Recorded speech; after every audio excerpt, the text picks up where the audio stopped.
Assalamualaikum warahmatullahi wabarakatuh. Sampurasun. Tepangkeun nami abdi Pami Septian Fadilah kawit abdi di SMA Negeri Hiji Majalaya. Ngadegna abdi dina ieu waktos bade ngadugikeun pidato nu temana pentingna hirup sehat ku aya Covid-19. Ibu sareng bapak anu kusim kuring dipika hormat sareng rencangan sadayana nu kusim kuring dipika cinta, khususna kanggo pangulang sim kuring anu wastana Ibu Ingrid Hartatiana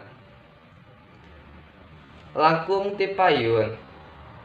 Mangga urang sangakeun puji sinareng syukur ka Allah Subhanahu wa taala, kajunjunan urang Kanjeng Nabi Muhammad sallallahu alaihi wasallam, ka para wargina, ka para tabi-tabiina sarta urang salaku umatna.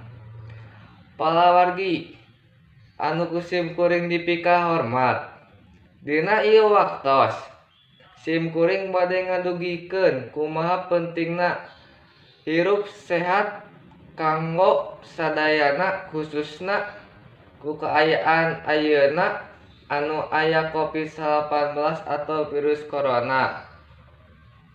Urang sadayana kedah atanapi wajib ngejaga lingkungan sareng awaknya lira, sangan ditebihkeun dina sagala rupi panyakit, khususna nu ayeuna Covid-19 atau virus corona.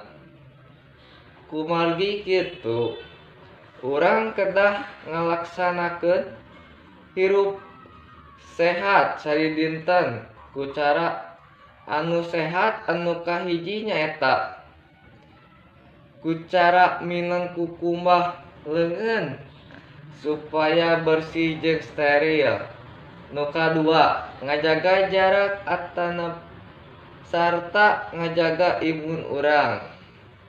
Nu katilu, wajib make masker lamun kaluar ti imah.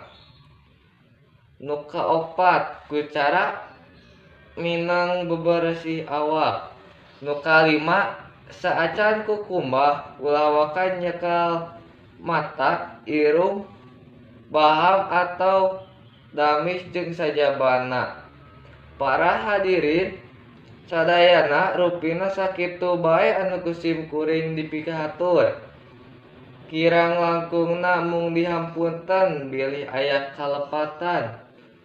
Wassalamualaikum warahmatullahi wabarakatuh.